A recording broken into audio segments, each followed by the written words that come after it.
Est-ce que les visites libres, c'est magique?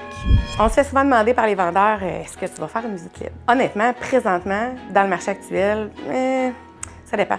En fait, les visites libres, là, pour l'historique, ça a été créé avant Internet. On voyait pas les maisons, on voyait souvent les façades dans les journaux. On pouvait pas voir l'intérieur. Donc, les courtiers ont développé une stratégie pour permettre aux gens de rentrer sans sentir la pression des courtiers, puis juste regarder un petit peu de quoi ça a l'air si ça leur convenait. Avec le temps, les visites libres ont changé. Ça permettait effectivement de mettre tous les gens ensemble le plus possible, puis de réduire un petit peu la charge des visites pour les vendeurs.